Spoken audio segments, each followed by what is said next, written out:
The sleeve. The instructions on the drop pattern tell you to cast on the certain amount of stitches that you are to do to your size, which I've gone ahead and cast on my 34 stitches. And then in brackets it says include one edge stitch each side on pointed needles on size 4mm and knit M2. And I know a beginner might be going, what does that one edge stitch mean? I don't understand. So if you turn to my errata sheet on the sleeve section, I give you an example of the first 2 rows of what you are supposed to do, and it's very easy. And an edge stitch is you're doing an edge stitch because you have to sew the sleeves together, and an edge stitch makes that process much tidier and neater to do when you're knitting in a bit of a pattern. If you put an edge stitch on, it will make the assembly a little bit simpler. So how do you do the chart, and how do you do this?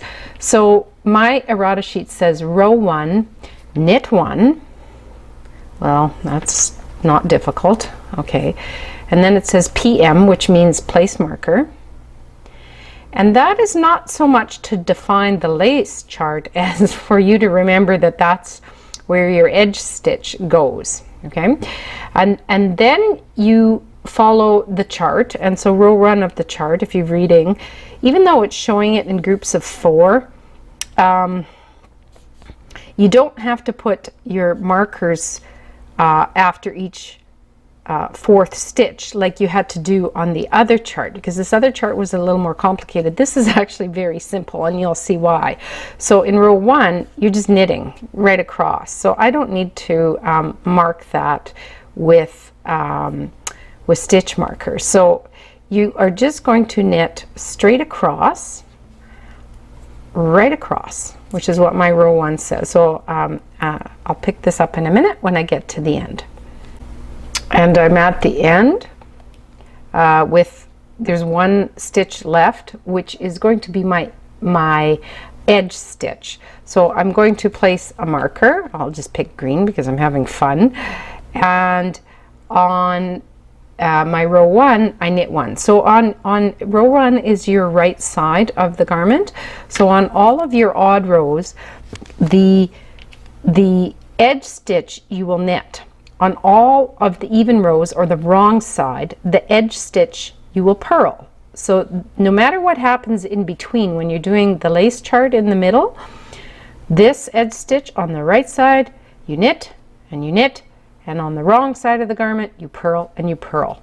And you just do that consistently, and it provides you with just a nice end to catch for seaming purposes.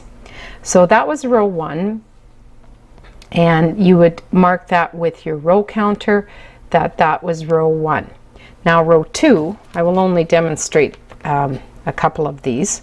The row 2 on the pattern says this, and this row 2 is the wrong side of the garment. So on the wrong side, this means that you are going to knit on the wrong side. Even though you feel like purling, you're going to knit. So you're going to knit, and you're knitting right across, which you see you don't have to break this into sections of 4, because whatever happens here is